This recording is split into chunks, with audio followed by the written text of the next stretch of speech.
Hi everyone, welcome to The Grind. Today I am joined by Felicia and Jerry. They are very core members to our church. They've been with us since when now? I've been with ICS since 2013. Oh, okay. And Felicia? 2016. Oh, okay, 3 years later. And so they are obviously married to each other, and they are a huge part of Marriage Dynamics, which is our marriage ministries. Can you tell us a little bit more about Marriage Dynamics? It's a community, I would say a community that we have at church where we all can learn from each other, and I think it's very valuable for us that we learn a lot actually to shape and have a better understanding about what is good marriage in terms of Christianity. Yeah. Awesome. So I figured that they would be the best couple to talk about this message, the wedding, seeing that, a huge part of Marriage Dynamics, they've got 2 kids. So excited to get into this conversation. It's going to be fun. Love to pick your brain about, just wedding stuff, because, this one needs to take notes on stuff. So anyways, one of the things during the message, obviously that makes, that is core to a wedding is the vows. Did you guys write your own vows, by the way? Yes. Yeah. I did too, yeah. Oh, that's really awesome. I think it's really cool when, couples take the effort to write their vows. Took me so long though to write. Yeah. Unfortunately, ChatGPT was not around, so I have to write my own. Wow, that would have been really interesting to see what ChatGPT would come up with. But Exactly. I guess when you said those words at the altar, is that what they call it? The altar, right? Yes, the altar. I'll just call it. Like, I guess, how did that moment feel? Like, can you describe that moment for me when you said those vows? So we actually we had 2 different vows in a sense that we did our matrimony. So in Indo, so that's where we got married. It's a little different in a sense that you usually have to do your matrimony in a church, and you have to say like a standard vow line that has been created by the church, kind of. Okay. Right? Usually with most people, that's it, right? But then because both of us, we were studying in the US, and then we saw, a lot of our friends did their own vows and, set their vows that they created themselves. So both of us thought that it would be really nice to do something similar. So actually, during our reception, when right after I walked down the aisle, we met kind of like in this like little gazebo thing in the middle, and then we kind of said our vows, like the one that we created ourselves. So not like in front of, I guess, the public, but just personal? No. So the reception is where actually more guests are. Oh, around. okay. Oh, Yeah. right. Yeah, I guess I was a bit nervous, obviously. I have to memorize that. It's quite long as well, but I think that was a beautiful moment like that. We made a video of it and we watched again, and that was really special. I think writing your own vows, I think that make it a lot different for us because it's really personal. Yeah. Because like words have power, right? So it's like in front of so many people making this commitment, it's like, that's it. This is it. Yeah. Some might say GG, that's it, but then it's a start to a beautiful story.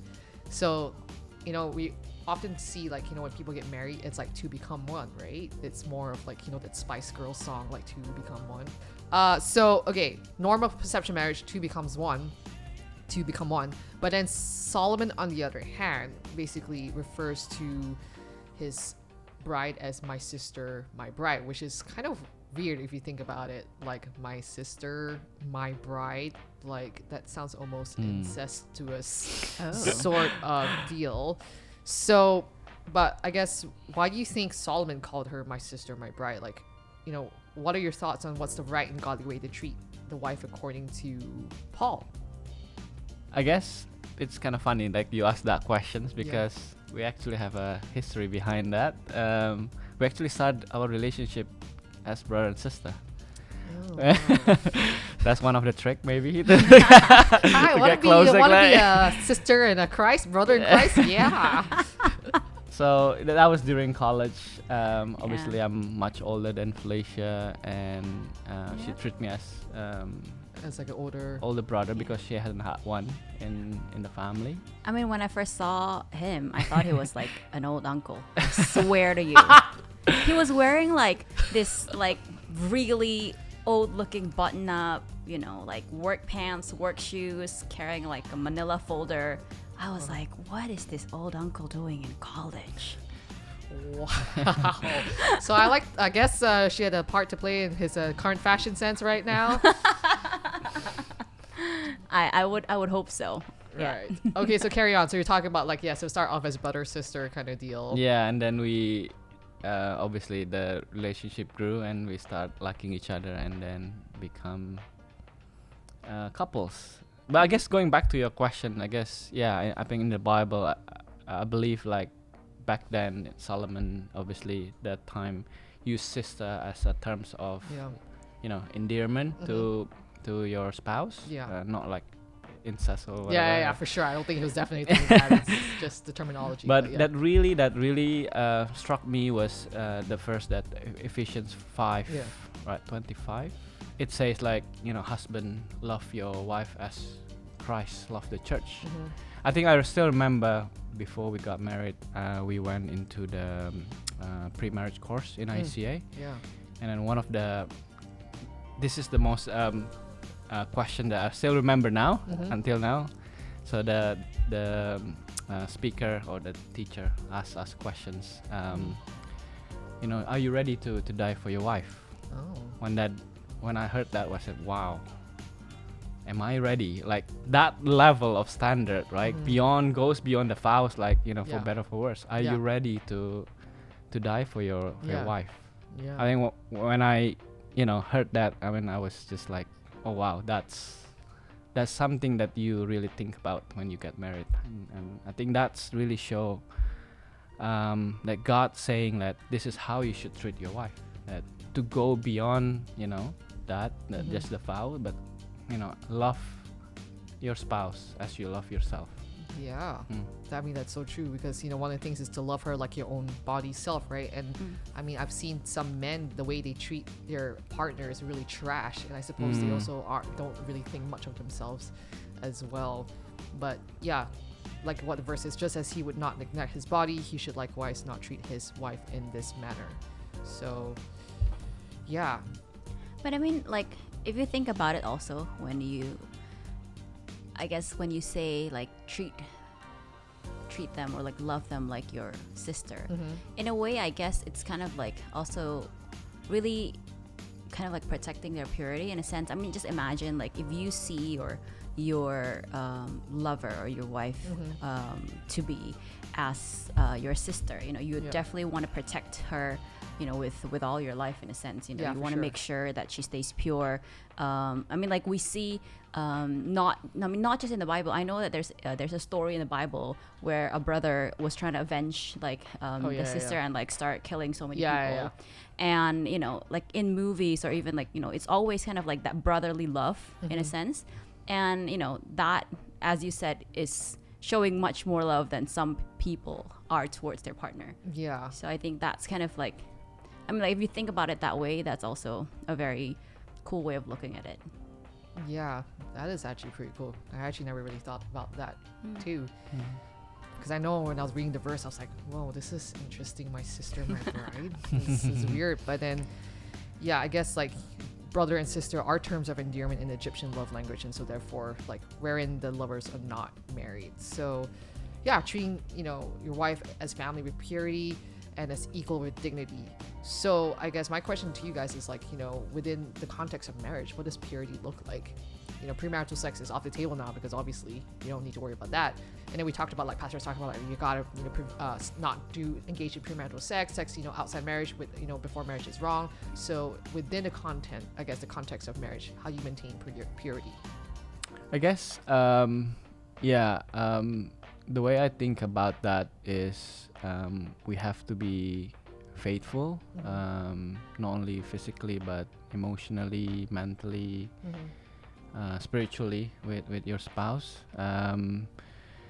So I think marriage is something that is really exclusive, I would say, in many ways, especially if we talk about marriage, sex as well, that you are obviously only do that exclusively with your spouse. Yeah. I think that's what I think about purity. Yeah.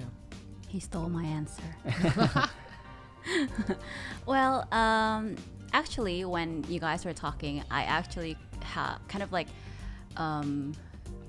got reminded of like a part of my vow, and how I remember saying something along the line of like, you know, I promise to make you can't help but fall in love with me daily, in a sense, because I feel like marriage is hard work. You know, like the wedding, you know, that's cool, but you know, marriage is for a lifetime, and that's where you need to work really hard to make sure that, one, you're falling in love with your spouse. Two, I feel like that's why when I wrote this vow, I wanted to make it not just about me falling in love with him, but to also help him fall in love with me daily. And I think that that's really important, because a lot of times, especially when you're married, you know, and say you're not happy, a lot of times you're gonna want to spite your husband just because, you know, it's like, oh, I'm not happy, so he shouldn't be happy, kind of a thing. Yeah. But I think that that's one thing that's really important, is like, if you both continue to fall in love with each other, then being faithful is a given, in a sense. Yeah. Wow, that's really beautifully said. Yeah, I mean, I suppose, like, you know, I suppose, like, you know, in every context, maintaining purity in any condition, whether you're single, whether you're married, is a challenge. I mean, we live in a world that's always bombarding us with, you know, different things. And so I think, kudos to you guys for, you know, staying strong and maintaining purity in your marriage. And I think one of the things that we talked about, like, within the marriage as well, is that a wife submits to the husband, right? And I think in modern day context, submission doesn't sound good, right? Tell it to someone outside church, like, excuse me, you're telling me that I have to submit to the husband? Like, what is that, right? And especially if we look at, if we look at 1 Peter verse 3, right? Chapter 3, verse 7, it talks about, like, the wife being the weaker vessel. Again, tell that to a woman now, it's like, excuse me, women are not lesser than men, etc. But I think in the context is talking about how, like, women were physically weaker. I mean, let's just be real, technically I'm not going to be, you know, able to do some stuff that maybe Jerry can do, you know, the kind of thing, right? So women are built different, but then also it talks about how we also co-heirs of his grace, receiving of his grace. So what are your thoughts on, like, you know, wife being a weaker vessel and submission? I guess this question is directed to you. Well, I think just like what Jerry said just now, you know, I feel like when a wife is confident in the fact that, you know that they have a husband that loves them so much that they are willing to die for them, you know, they won't help but want to submit, in a sense. And I mean, just like how, I mean, if we see the image of, you know, the Bible uses marriage, you know, the relationship between the church and Jesus, right?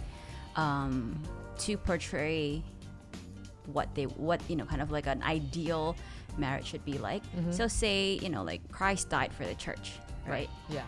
So the church is not gonna go around and be like, oh no, like you're telling me that I'm weaker than you, that now I have to submit to you. Like, they're not gonna do that. They're you know, they're gonna be submitting because they know kind of like how great the love that their partner has for them, and they know that whatever it is that the husband says or wants the wife to do, it's for the better of either just the wife or the both of them together. Right. You know.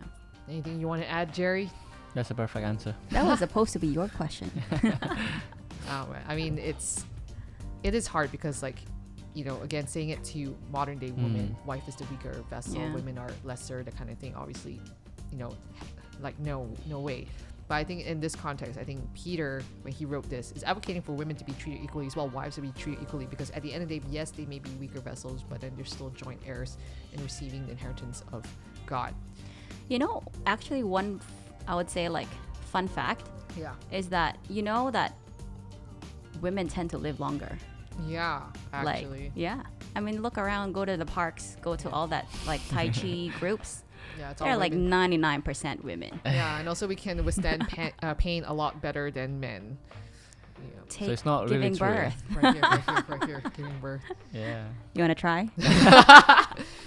But you know, I think the beauty of it is that it's a partnership, you know, and you guys are working together, and you know each other's strengths and you complement each other, and in terms of strengths, weaknesses, basically together you two become one, and yeah, it's a perfect fit, I suppose, right? In a marriage, and then you grow, you learn, and you journey together, and so yeah, you learn stuff about each other along the way. And I think, yeah, when you make the vows, right, in sickness and in health, you know, till death do us part. So I think, yeah, the commitment that you make to each other, love and honor and submission, I guess that makes a huge part of marriage. But I guess another thing that makes a huge part of marriage as well is like, all right, let's talk about it. The physical, the sex, right? Sex makes the marriage, correct? Ooh. And so, excitement over there. So, yeah, we spent the past 2 weeks, past 2 messages talking about like avoiding premarital sex that needs to, you know, but obviously, you know, let's talk about sex within marriage too. So I'd love to hear actually your perception on sex before you were married and also after your marriage, and also what shaped your perception of sex as well. Yeah, I think for me, to be honest, like born and raised in Asian family, my parents never talk about sex to me, even until now, not even once, right? Yeah.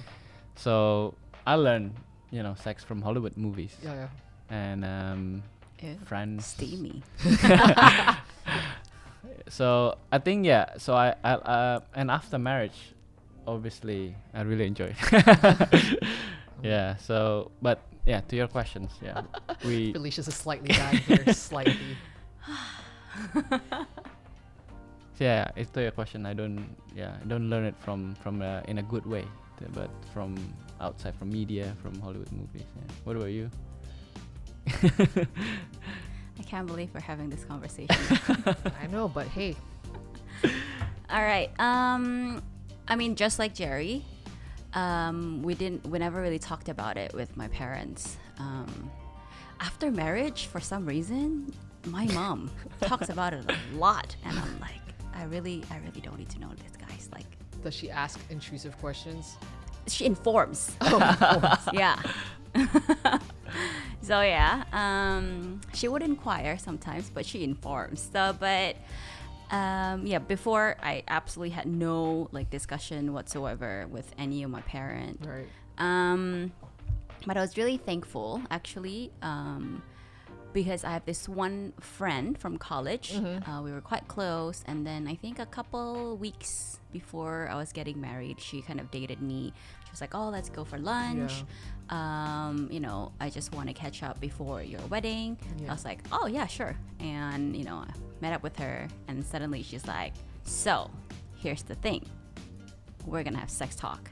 Oh, okay. She was already married, Right. I was like, "Oh, okay." So yes, That must have been a fun conversation.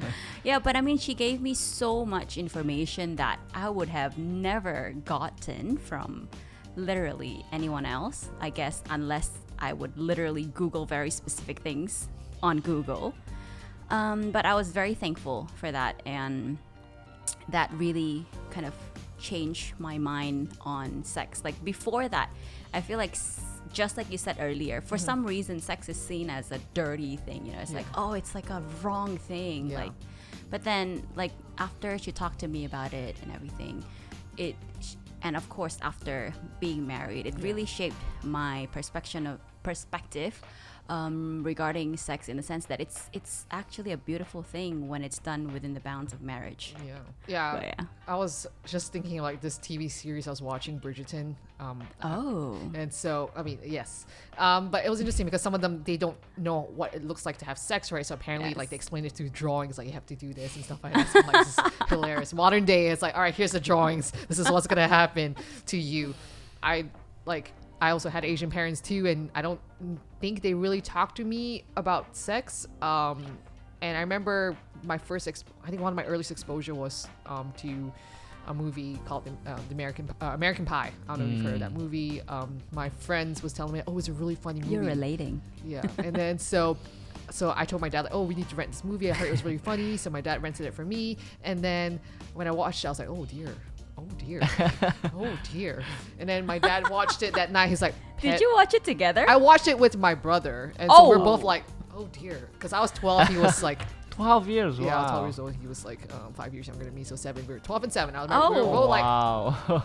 yeah. Wonderful. So I wouldn't say that my exposure to sex was based on biblical background from foundation, and also I think most of my awareness of sex came from high school. So they didn't necessarily teach like do not have sex. They were teaching, well, obviously because it's a secular school, so more Do like, not get caught. yeah, not abstinence. They were teaching like safe sex. So as a kid, one of our classes, we were given wooden sticks and condoms, and we're taught how to put on condoms. So that's something that I learned. Weird. Yeah, I know it was Wow. weird. So, but that's what I learned. So that's my exposure to sex, clearly. But I guess that's good too. I didn't know how to put it on. Yeah, so I guess now you know it's yeah, important in the device. So with that being said, yeah, well, in a marriage, the wife belongs to the husband, but the husband also belongs to the wife. We see this in 1 Corinthians chapter 7 verses 3 to 4. So in a sense, a Christian marriage is to be understood as a mutual surrender of oneself to meet the needs of the other. So I guess my question to you is like, how does that work within your context, you know, in terms of like, what does it look like to surrender to each other to meet each other's needs? Like, what if one of you was not in the mood? Do you get the person to respect the mood or not? Or do you submit, you know? Yes, I know, awkward question, but yes. Wives, do not use sex as a punishment. Do not hold back sex to your husband as a punishment to them, or because you're not happy with them. You're really not helping yourself. If he's not getting it from you, there's so many Other ways. other temptations that are literally bombarding him every single day, whether it be through the computer, whether it be through any other thing, other people. So you're really not helping your case there. So let's say it that way. I have the best wife. submit to each other. Yeah, because there's some conversations or arguments that say like, hey, if the guy forced himself upon his wife, is that considered rape? But then technically they're married, so that's that's definitely one conversation that people have had. So Yeah. I think you can really, I feel like I've shared this before, but one thing that my friend was sharing to me is that you should view sex, right, for your, like, as a service for your husband, you know, like, just like how you are, say, cooking for him, or you are, you know, doing other things to serve him. Sex is one of them, you know, like, that's his literal physical need. And sometimes when you're, say, like you mentioned, not in the mood, see it as an act of service to show your love for your husband. Right? Like, don't just think of it as something for your own pleasure, but think of it as you are serving your husband and he needs this. Yeah. No, that's good. I mean, that's good to know. Because at the end of the day, Pastor was basically saying, well, you guys gotta, well, in a nutshell, not in his words, bang it out. gotta get the sex in, have sex, make it happen. It's important. If not, oof, it's gonna be tough. Preach it, Pastor. Yes. Or guys. From someone who clearly has a lot of experience. But at the end of the day, sexual temptations, they don't go away, right? Sexual immorality, it's a real thing. It happens. And actually, we're doing a little bit of research. According to the Standard, about 52% of married Hong Kongers have cheated. And I don't know if you've heard of this website called Ashley Madison. I don't think it really succeeded in Hong Kong, but basically it's a website that, you know, if you want to have an affair, sign on to this website. It will help you out. And you see some of the reviews, they say like, oh, after having an affair or doing this, I grew deeper in love with my husband, or helped me awaken me like a sexual being, yada, yada, yada. But basically what's crazy is that 12,000 people signed up in 1 week. Wow. So this is insane. When it started up in Hong Kong, I don't know if it's still happening in Hong Kong, but when it came out, that was what happened. So with sexual immorality, how do you handle it? How do you avoid going down this path? That is my question. Obviously, I think, yeah, as married couple, temptations out there, you cannot avoid that. One of the way that we can avoid that, So for example, like this is what I see from my friends, right? When it started with something small normally, from the one scale 1 or 10 normally, that person they do not have intention to cheat on his spouse, starting casually hanging out as a group and becomes more exclusive and just going out, two of them. Right. I guess we shouldn't put ourselves into that situation. I would say as much as we can, we should have a boundary, like a healthy boundary, even with opposite gender friends. I think that is one of the way that you can do, because humans are weak. Whether you are Christian or not, married or not, we are not exempted with that temptations. And I guess the second one is obviously enjoy your marriage with your spouse, right? As what Pastor Ed preached as well. Basically enjoy having sex. Understood. Just do it with guys. your youth wife or Just do it. So I think that's one of the things that I can say. Okay. Yeah, I suppose like each person has their own way of avoiding sexual immorality, whether it be establishing healthy boundaries with the opposite gender, or even communicating. But ultimately sex needs to be core to the marriage, from the sounds of it, to kind of, I guess, avoid going down the path of seeking sexual pleasures in the wrong area. So I guess that's cool to know. My question is, how long have you guys been married? Going 7 years this August. Yeah. Wow, nice. So what have been your keys to building a successful marriage? I think for me, obviously there are a lot of standard answer. You can Google it, like keep falling in love and dating, etc. But I do really want to share that I think is really impactful for our marriage, and this is a secret of our healthy and strong marriage. She looks surprised. She's like, what is this? I'm He's very like, she's scared like, now. When I say that, maybe you'll agree. Maybe. I guess is to have a same foundation and value in your marriage. We just actually pick it up, a couple of years back probably, and thankfully that we attended some marriage courses hosted by AC as well, and some outside as well, that it really helps us to have a base. Like if you dealing with conflicts, dealing with kids, financials, sex, in-laws, we have something that we can refer to. So I think to have if we don't have the same values, we're gonna be arguing a lot, even for simple things. True. So I guess what I'm really thankful is for us is to have, as a couple, we went through a couple of marriage courses, a Christian marriage course that really help us to have the same mindset and perspective about marriage. I think it's really good. Like, I feel like sometimes, I mean, not all the time, but a lot of times, couples that attend, say, courses or go for counseling, they're going because they already have a problem. And when we went, initially we were thinking, we're like, oh, but we don't really have, we're literally newlyweds then. Like, why are we attending these? But then after finishing, like, the courses, or say, like, joining the communities, we feel like it's as if we're investing towards our marriage, because we are equipping. Like, say one day we have conflict, then we know how to deal with it because we've learned. Because let's be honest, like, when you become a married couple, when you become a parent, you don't learn these things. You learn as you go. You learn all of, like, how to be a good parent. You never, like, you don't have like parenting 101, right? Or being a wife 101. So I feel like when you do take these courses, it's as if you're preparing yourself for a rainy day, literally. Oh, that's good. And I suppose, like, your marriage definitely looks different pre-kids and post-kids. Right? How's that?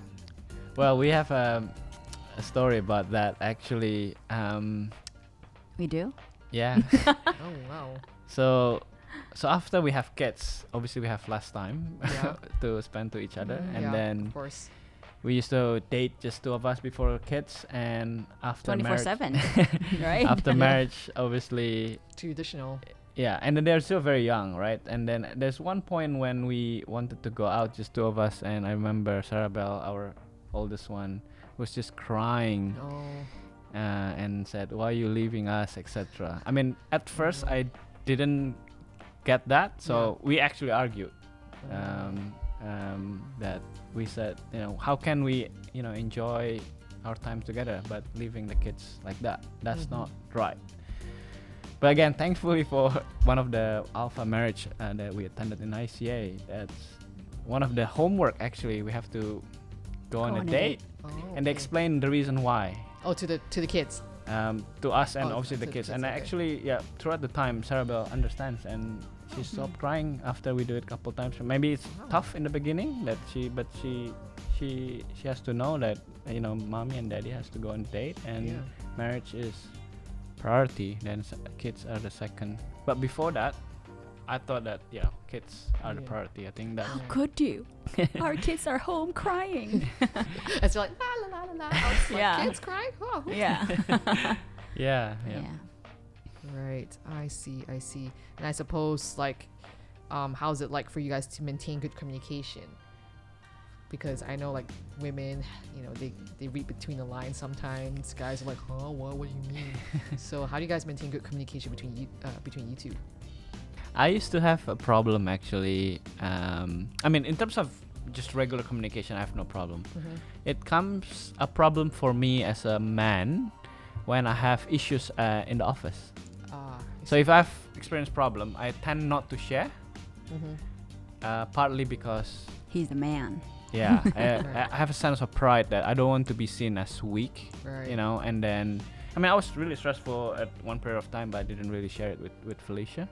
But she can sense there's something wrong, and then she has to Cry it out. Right. And then what happened? And I said, no, I'm alright. I know you're not. And then after that, share, right? I guess, we went through that process. And after that, I learned that,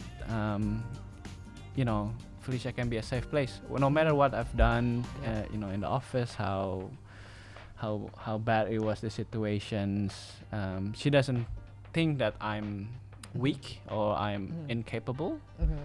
Before that, I used to think like that. That makes me, think that, it's okay to share because, I can let go of my pride, and it's good and healthy. I think that was quite, an experience for us to learn about good communication, to share even you feel like you don't want to. Yeah, it's really good to know, because I've seen couples, married or not married, break down because of lack of communication. Like the girl means one thing, but the guy means another thing, and then because they don't talk, they talk to other people, and then it's just boom, it's broken. So communication is really, really key. Yeah, I think it's really important that that you're a team. The both of you, you're not trying to fight each other. You're not trying to spite each other, because one is not happy. So always remember that when you're hurting your husband, you're hurting yourself too, in a sense. Makes sense. So, treat it that way. You're a team, go at it together, then it's good. Wow, a lot of takeaways from today's talk. Definitely a lot for me to process as well. Number one, I guess marriage dynamics is a good thing. Number two, take premarital counseling. Number three, alpha marriage, and basically arm myself all this stuff so that I'm prepared for the future. But yes, I guess eventually also as parents, you guys are eventually going to have that sex talk with your kids. Or are you going to be the typical Asian parents and not talk to your kids about it? But anyways, thank you so much for your time and just really sharing and being honest about your marriage. Definitely a lot to take away from here. And also for our viewers online, if you have any questions or maybe you want to look at the messages in greater depth, our messages are available on our YouTube channel, so feel free to watch them. And also it's a 5-week series. We're on number 3, so got 2 more weeks to go, and there'll be more exciting talks with guests coming on as well. Ooh. All right, thanks for watching everyone, and we will see you at our next grind. Bye.